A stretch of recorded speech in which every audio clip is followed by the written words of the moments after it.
questions and process. So I hopefully you'll learn some things today. So just a little bit about who I am. I'm not going to go and bother you now. I think Linda did a great job with that. I just want to mention that this webinar was geared toward new businesses. So if you started a new business or you're starting a new business, it's kind of geared towards that. However, I will try to go through the briefing and point out where there's differences, but you can take the key aspects of this, of this information to your existing business. And in fact, I was one of those leaders that I always thought management was could be a process. A lot of people think it's a science, a lot of people think it's an art. I think it's both. And I try to use tools to help me. And these are the tools that I actually did use. And these are the tools that I actually teach when I teach organizational behavior and leadership in my adjunct professor role. So we're going to talk about the business plan process, and that's what we're going to talk about today. This is actually the first of a 3-part series that I put together that I provide and I teach and I provide in webinars. And that's the business plan process. That's when you're a new business. And again, I'm going to tie that existing businesses can also use the key critical parts of this business plan process. But then there's an in-business strategic management process. So I assume there's a lot of people out there online here that are in existing businesses. Well, I think you probably know this. This is the process of a strategic management process within a company. You have your organization's vision, mission, and top-level goals. You have a SWOT analysis. And you'd be surprised how many people don't have a SWOT analysis. And my clients, a lot of the in-business clients have never done a SWOT analysis, and I've worked with them to do that. Because that SWOT analysis will identify some things, and that'll help you develop your further strategies, your really strategic goals then. Gives you a plan to implement those strategies. And then, of course, you got to evaluate those strategies. That's, those strategies you put in place through metrics. So that's the strategic process, if you will. And for the aspect of the 3-part series, then the second part is where I will talk a little bit about vision and mission. And I'll give you some examples. A lot of people talk theoretically. I'm going to try to give you some specific examples that will help you. Because to me, I'm one of those guys that needs that specific example to help me. It may not be in my industry, but it's at least specific enough where someone else did it too, and then I can take from that. And then the third part is the SWOT. So this is the in-business strategic management process. And these are the second and third parts of the webinars that will hopefully get you to the end of where you can have an actionable strategic management plan. So again, I'm going to tell you about where the business plan and your in business and your business plan will work together. So, all right, you're not starting a business. You haven't started a business yet, but where do you start? You're looking at starting a business. Well, I'm assuming you already have an idea. But the clients that I work with, there's a lot of things to think about, a lot of things. And these are just a few of them, right? What is your product and service? What's your competition? What is a fictitious name? So if you haven't started your business, these are some things when you do a fictitious name, you have to get an EIN number. And you have to work with your state to get your business registered. I did all those things when I had to register my business, Light Advisors, and I work with my clients to help them. But each state is different, so you really need to work with someone in your state for those kind of things. So those are the things you think about. Well, okay, you got to think about those things. What are some of the critical questions you have to ask yourself? Well, I separate this into the new business and the existing business. When you're a new business or you're starting up, you really have to do a couple things. And I'm just giving you kind of key areas that you'll have to look at. You really got to understand the effort required. You have to understand the market you're getting in. You have to be objective about product and service. There's a book that Joe Hackett, who was on, referenced to me. It's called The Mom Test, right? we all know that you go to your mom and she's going, oh, yes, dear, everything's great. How about this idea, mom? Oh, you're wonderful, son, you're wonderful. Or you're wonderful, daughter, you're wonderful. Well, those are the same people that go to American Idol and can't sing because their family said they could sing, right? So the Mom Test book is a book, if you're new business, I'd suggest you read. It's a very good book. Also, you should think about the barriers to your business and some of the enablers. And we'll talk a little bit about that, but you really got to think your business through because there are going to be barriers, there are going to be enablers. Okay, I'm going to throw a question out for everyone on this call. Put it in the chat. What have been some of the recent barriers? Don't let me down now. Put it in chat. Don't let me down. Hiring. Yes, Bobby, I love it. That's the first thing that I think of. Hiring. Holy cow. Who would have thunk it'd be so hard to get people and staffing? You know, let's face it, COVID was a big issue. I can't tell you how many restaurants we've lost in the area, getting in front of decision makers. So you're talking about marketing and sales, supply costs. Sarah, you are right on. Supplies. I've worked with many clients that they had one supplier for a certain critical part. Think about that. Think about that. I advise my clients to talk to their suppliers and say, I got to get other ones because I got to back you up in case something happens. Prospecting, another one. And Kelly, client budgets have decreased due to COVID. The discretionary spending of your customers are going down. And if you're in that kind of a business that requires discretionary spending, holy cow. Very good, very good. So let's talk about existing businesses. Well, if you're in business, what is your current state of your business? What is the desired future state of your business? Those are things you got to think about. We're going to talk a little bit more about that. You got to, and you guess what? You still got to identify the barriers and you got to identify the enablers. So let's talk about some specific questions. And believe me, you might think some of these are stupid, but I will tell you from experience, I have to tell people, honest to God, tell my clients, do you understand that owning your business may entail working 12 to 16 hours a day, probably 6 days a week and maybe on holidays? Do you realize there are no more paid vacations? Everyone on this call that's in business understands that. But new business owners or people getting into business, sometimes they don't understand that. And you, honest to God, you want to hear something? This is the truth statement, came out of several people, several clients. Well, I'm just going to start the business and hire someone to run it for me. Any of you thought of that? Bet you think about it every day.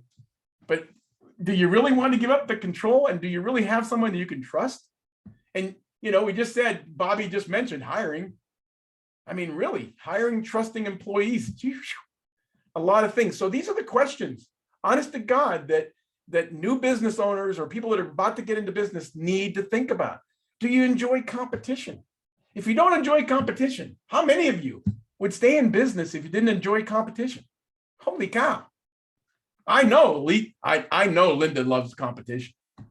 She loves competition. I can tell, Do you get things done on time? Honest to God, I have clients that don't show up at our meetings that we schedule in advance and they put on their schedule. If, and I tell them, please give me a heads up. I have to remind most of my clients, I do actually, all my clients, the day before, hey, we got a 9 o'clock, are you okay? And a lot of them come back and say, oh, I got to move it. But if I wouldn't have asked, you can't do that in business or you're going to lose your customers.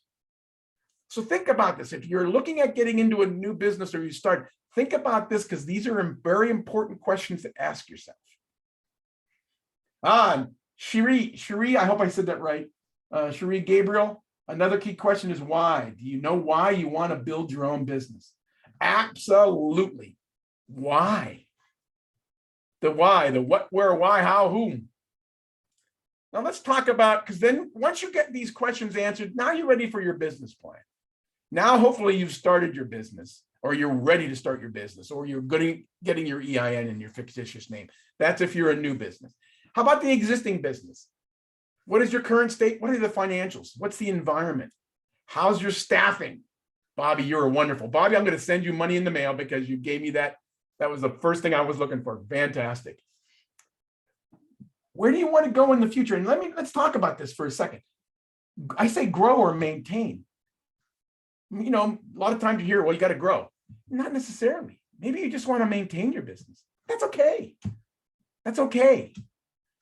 What are the barriers to getting where you want to go? What do you need to do to get where you want to go in staffing and capital? And do you have a business plan or strategy? If yes, does it need updated? So a question I always get when I do these things is, how often should you update your strategic plan or your business plan? Well, I would say at a minimum, if nothing changes, at a minimum every year. However, if you're in the middle of the year and something's changed, like COVID, you better start looking at what you're doing and how you need to get there. What did people do when COVID hit? Right? They pivoted. What do they pick? You've heard of breweries and the people that made alcohol. They pivoted to making sanitizing liquid. A lot of people, like I knew clients that were they did like a yoga or gym workout, right? They pivoted to online. They had to change their plan. That's what we're talking about can you adapt, and how do you adapt to changing conditions? And do you have to look at business? I call them business adjacencies. It's like other products and services or other, branching out into other regions. That's what business adjacencies are. Bobby mentioned we pivoted from supplying speakers for in-person events to supplying speakers for online events. There you go. Exactly. When I was teaching, a class during COVID, they went from, I used to teach in person, we went to online via Zoom. You all know the challenges that happen with that. Whether you have videos on or not, do you keep muted? What do you do? And trying to engage, 17, 18-year-old, when I had 38 students in my class, in getting them to be engaged throughout the Zoom process was very difficult, but I had to pivot. So these are some of the critical questions, if you're in business, that you've got to ask about and take into consideration when you're doing your business plan. Hope that helps. Now, in existing businesses, you're ready to do your strategic plan. So what is a business plan or a strategic plan? What do you think? Type it up in the chat. See who can get my first bullet. Don't cheat. Don't look at the stuff that Linda sent you. Roadmap. Okay, I like it. Not my first bullet, but Ruth Ann, that was my second bullet. Very good. I just say it's a written plan. Oh, Bobby mentioned goals. Very good. It's a written plan. It's a roadmap for your business. Thank you, Ruth Ann. It's a roadmap. And it outlines your goals. And it documents your plans on how to achieve your goals. You can call them action plans. You can call them, there's a tactical, there's a strategic plan, and there's a tactical plan. That's the way I use it. I use strategic goals, then I have tactical goals that meet each strategic goals. Suzanne mentions guardrails for distractions during your journey. Boy, that would be good to put that in there if you knew it. And is there a difference between a business versus strategic plan from my perspective? Lisa Jane Vargas asked that question. Yes, I separate them. A business plan is for new business owners that are developing a business plan, and they want to remember where they're going. And more importantly, they need to get money to invest and start their business. That's where I call what a business plan is. A strategic plan has the same elements of a business plan, but that's for in-business companies that already have, their top level goals, and they just need to pull them down and take them down to every employee. So I do, Lisa, separate the two. I do call them differently. Again, the easy way for me is business plans for new business, strategic plan is for existing business. I hope that helps. And Linda said it at the beginning a little bit, the length just depends on what you want and what you need. I'm a single LLC consultant. I developed a one-page business plan. I had all my money to invest in. It's a low entry business, low investment entry business. I had people that knew me already that's hired me. I'm on several boards. I'm on a board in a company in Johnstown, board in a company here in York, and I have a consulting group with many companies in York and a company in Florida. So it's really a lot from what my business networking that I did, but I only needed that one page. But some may only need a 5 to 10 page. That's if you don't need any money. It helps you. Like who said it? Did I remember who said it here? Ruth Ann. It's a roadmap, and it helps to step back and look back at that roadmap to see if you're getting there. I was talking to Linda before this. Linda says you have a great business plan. They have a 5-year business plan, and I say 3 to 5 years is the right time frame to have a business plan, or I'm sorry, a strategic plan. I should say. I would say that's a strategic plan.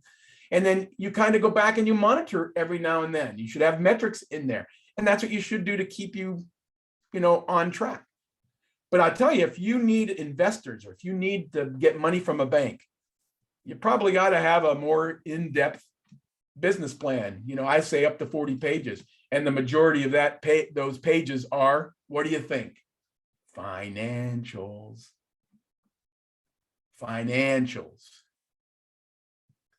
So why do you need a plan? Oh, come on, that's pretty simple, right? I'm just going to show you this graphic. I pulled it from the internet. I thought it was a good thing. These are the things why you need a business plan. And I noticed Lisa Jane. I don't know if you want to go by Lisa or Lisa Jane, but Lisa, I said, why do you need a plan? Because I think that's important, because this is the same thing for a business plan or a strategic plan in my vernacular. Okay. And Sarah loved Suzanne, your guardrails from distraction. Absolutely. To keep you on the straight and narrow, which we all know there's nothing straight and narrow. So for you, all of you that are in business, so bear with me, because this is more of a new business plan process overview. But I'll try to highlight those things that are different, the things that you should do and need anyway. So for instance, a new business owner has to summarize and test and protect their idea. Well, you should, if you're in business, you already have this. Second one is pin down your company name. Well, you already have that. Choose a structure. You already have that. And by the way, this is what I did when I first started. When I retired, my passion, and I got this from my mom and my dad. My dad was a big community service person, and so was my mom. My passion is to help. Why do you think I teach, right? Teaching doesn't pay a lot. I didn't do it for the money. I want to pass on my successes, and by the way, a lot of failures, on to the next generation of leaders, because that's what we need in this world. And all of you are leaders. All of you got to mentor people. This is important. Let me digress. Sorry, Linda. 5 years ago, every company in this world, in this country, knew baby boomers were getting out of the market, and that millennials and the Gen X's and Gen Y's, they were not having kids as much as the baby boomers were. Came from a family of 5. People come from a family of 8, right? Workforce is going down. We knew it. We didn't do anything. The best way, in my opinion, and that's why my passion is, mentor others. Provide my experiences, my successes and failures to all of you and to the next generation of leaders. And I think all of us should have that obligation, because that's what's going to sustain our future. Sorry, I had to get on my soapbox a little bit, Linda. You got to focus on the funding you need. I was very fortunate. I didn't need that. But then you create that business plan. And Bobby, let's see here. Sarah, I'm the oldest of 5, 4 girls and the youngest of the boy. Hey, that was me. I wasn't the youngest. I was the 4th. Bobby mentions, before you finalize your company, live with it for a few days, practice saying it, seeing if people understand it. If it is a tongue twister, make sure you can get the domains, the social media, Google it. Wonderful. Great suggestion, Bobby. Fantastic. And by the way, I'm going to share with you, and you have the guide that Linda sent you, I hope, and I'm going to show a picture of it in a second. So then you create your business plan, you lock in a location if you need a location, you build your team, you start looking at the cash and credit, and what you have, cash is king. And then of course chart your, figure on your metrics. But here's the PDF file that you all should have got. This is where, Bobby, what you said in there, this document steps you through that. It's a document that you can print out and write on. I give it to all my clients so that they have it before they start our first mentoring session if they haven't created their business yet. Honest to God, I'll tell you another story. I had a client that came in, it asks you what startup cost you need. Here is a 21-year-old woman who wants to start her own business. She put down her the startup cost was $1.8 million. It's tough. I couldn't do I don't know if any of you could do $1.8 million. That's a lot of money. So I had to then start looking at how we could scale her business from a start, right? But this booklet, hopefully you can use and it will help you step through the process. And again, the key elements of a business plan are part of the strategic plan. Think about it. Building a team, what's your cash and credit, metrics, all that's part of it. All that's part of it. If you're in business, you already have your name and all that good stuff. So there are things that can apply if you're in business to your strategic plan. So here's what a typical business plan has. On the left is a picture that shows one way. On the right is from that guide I just talked to you about and that you have. And I'm going to step through this, and you're going to see that there are very similar key elements between a business plan and a strategic plan. So I don't want to scare all you in existing, business. You're already started a business. Don't scare you away yet. Okay. So let's talk about the executive summary. In any business plan, it's a brief introduction, pretty simple, kind of gives your target market, your key objectives and goals. And I'm going to show you at the end of the briefing, we're going to go over one. That's a business plan that a company did that's still in business, by the way. Then you got your company description and overview. Again, your history, your location, vision and mission, and legal structure. Now, some people poo-poo vision and mission, and that's the second part of this webinar, right? I tell you, don't. It's very important. Very important that everyone understands in your company what's your vision and mission, because that should rally the whole company. And in the vision and mission seminar, I will ask you a few questions. I'm not going to ask them now. I'm not going to ruin it. I'm going to make you come to the next session so that you can get that question. And you'll see what I mean. What's the market and competition? You got to identify the market that your company is in. And what's your unique differentiators for your company from your competitors? How will you gain market share? I always like to think of it as features and benefits, right?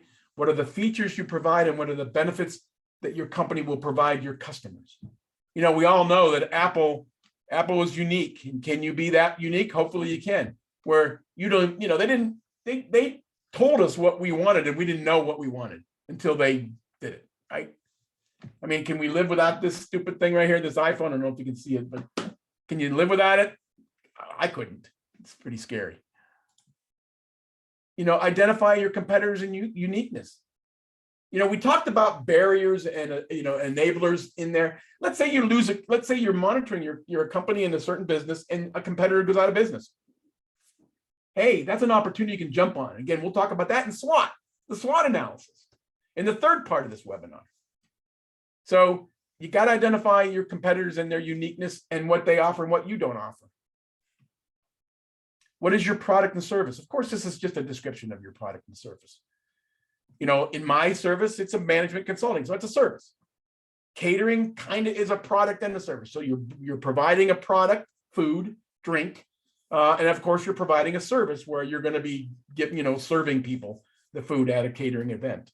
Or maybe it's a product like apparel or something else, like an iPhone. Again, these are all elements of the business plan. So marketing plan and selling, I can't remember who mentioned it earlier, but prospecting was one of what you all said. I think that was Cherie. How are you going to market and sell your product? Is it word of mouth? Is it traditional TV, billboards, social media? You got to use data from your competitive analysis, your pricing strategy that you decide on, marketing strategy, and a SWOT if you have one. By the way, if you don't know what a SWOT is, all it stands for is strengths, weaknesses, opportunities, and threats. And a lot of people have a process. I use a process that I'll share with you in part 3 on how to do a great SWOT for your company. And I'll give you some examples too in that. And determine what customers want and will pay based on your market research. And how will you assess your success? It's all about metrics. Let's see here, someone. And Ruth Ann, social media is a moving target for marketing. It sure is. It sure is. Ruth Ann, and we have some, I have some specialists that I bring in for the social media marketing. Because that, it's about SEO and clicks and all that stuff. But you know what? I have another client that's done all that and it just didn't help. So there's uniqueness in that arena. And how will you identify new markets? Those are all things that you got to think about when you're doing marketing and planning, market planning and market, how you're going to sell. And then, of course, the management structure is important. The owner, the stakeholders, and the stockholders. And I'm going to say, I should have put stakeholders and stockholders because they're different, as you may know. Employees. And include the small disadvantaged business, woman-owned business, nonprofit organization, etc. And let me explain something to you all too. This is important, especially new businesses coming in. I had a husband and wife come in, and the husband was the president of the company. And as I was talking to them, the wife was, of course, a woman in this case, and the wife was a disabled veteran. And I went, you need to make her president. Maybe that's typical man, I'm sorry, man's things. But there are companies, large companies out there that have goals to give work to small disadvantaged businesses, veteran-owned businesses. Why not use that to your advantage? There's nothing wrong with that. I tell them that. Why not? If it gets you more work, do it. And a lot of people don't want to do that. In some cases, and I can understand that, but it's not a handout. It's a reality. And then, of course, this is where you really got to get into the details if you're looking for funding. You got to do this justice. You should have an accountant and help you to bring these things in because it's all important. And don't forget, cash is king. Don't forget that you have to show a break-even analysis. If you're a new business in one investment, you got to show that break-even analysis. You got to show it in detail so that you can convince the bank and to investors that you're going to give them a return. That for the banks, you're going to be able to pay it back, right, with the interest rate. And for the investors, you're going to give a return on their investment. How many of you watch Shark Tank? What's the first question they ask? It's all about financials. Every one of them, every time, first question.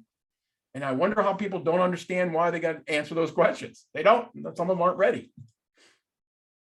And then, of course, there's appendices that you can go in through and you can cover whatever you have. I'd put in to the appendices. So let me kind of do something here. We're going to go away from the briefing for a second. I don't get money from these people. I just found them online. There's this connection. And Linda, you probably have some example business plans. They charge you money, but you can go through each category and they give you kind of a draft if you're interested in it. But I want to share with you this sample business plan from Stellar Academy that I got from the Complete Idiot's Guide to Business Plans Plus by Glenn Moran and Sue Johnson. Okay, so I am going to get out of this sharing and I'm going to go share another screen. So bear with me. Let me see if I can get there. And can you see the screen? Oh, you can see my videos, I bet you, huh? Linda, can you see the Stellar Academy? All right, great. Everybody, all right, good. Thank you so much. Yeah, Ping, thank you. Ping Ye, thank you for shaking your head. I saw you first. And I saw Linda. So this is a document I sent you.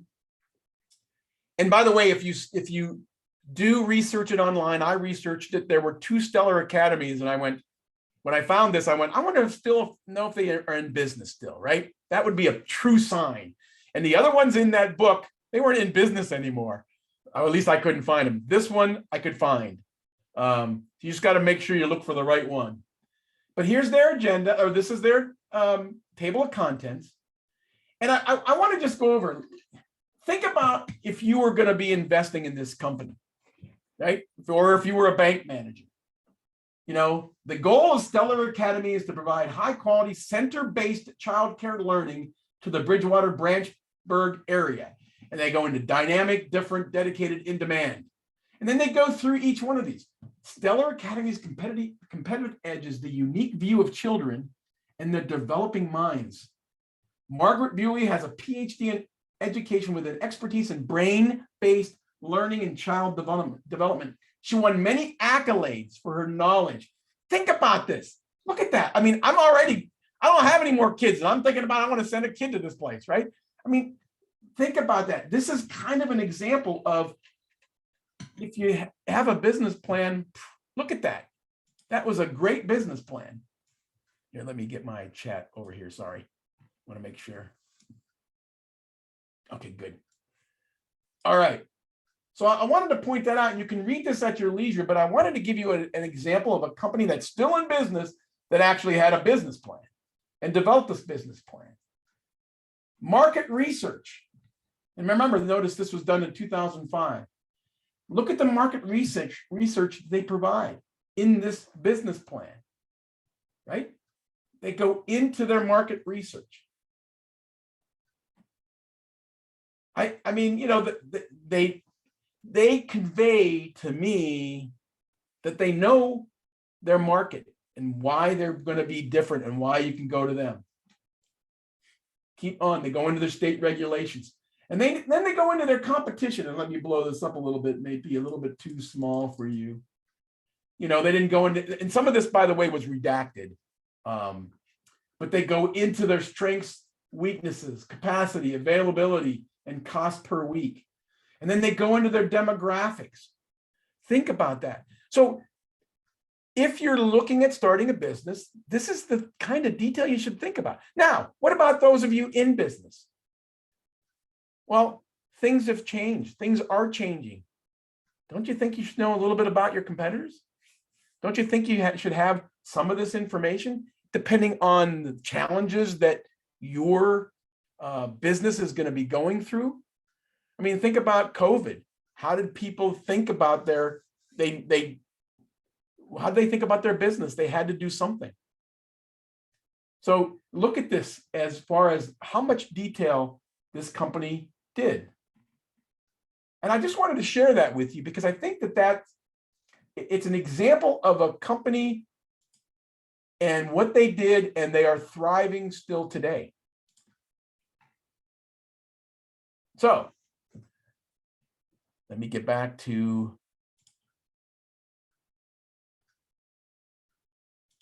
the briefing. Hope you can see my briefing. Thumbs up, Linda. All right, Dr. Raja, thank you. So I'm basically done here. I just want to make sure, though, you're not alone. You're not alone. So, of course, I work for SCORE. It's a nonprofit. and you can check the SCORE chapter near you via your zip code on that website. You know, SBA and SBDC provide services. Your team that you have around you, of course, use them. And, you know, to me, there's consultants like me, there's consultants like Linda. You know, here's the way I have done it. I'm going to give you an example of a client. I had a client, been in business for 5 years, wasn't making any money. And he called me, he was at one of my webinars, and he wanted to hire me as a consultant. Now, I asked him a few questions, and that's when I learned he hadn't made any money in 5 years. And I said, you know, I'd love to do it, but first off, I don't want to take your money. You can't afford me. I mean, yeah, you could pay me, but I would feel bad taking your money. You know, use free services when you can. But if you need like 6 months or 2 months or 3 months of dedicated experience, and if you wanted me to develop a strategic plan with you, that's when you need a consultant. But if you just need to go through business planning and help someone walk you through your business plan, go to the free resource. You know, that's what I tell people. All right. But then you got your own team. If you're in business, you should have your banker and lawyer and accountant and insurance agent. Industry associations are good.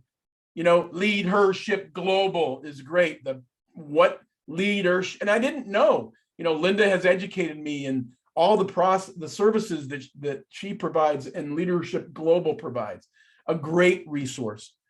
Chambers of Commerce and Economic Development Corporations. Let me tell you something. We sure did. Let me get the chat out of here. Sorry. The chambers and the economic development corporations sure came to bear in COVID with all the grants. You know, part of what we did with SCORE was to get the grant information out to all the small businesses in our area. And that was through the work of the Chamber of Commerce's and the economic development corporations in your area. And then, of course, as I mentioned, consultants. So for those that are starting a business, you can do this. For those in business, you can maintain, you can grow, you can, depending on how you want to move forward in your business. I hope you found this engaging. I hope you found some information you didn't know about. And again, hopefully you have the documents that Linda sent you so that you can use these templates for you and, you know, take your business to the next step. So thank you for the time. Thank you for your engagement on chat, and thank you for your attention.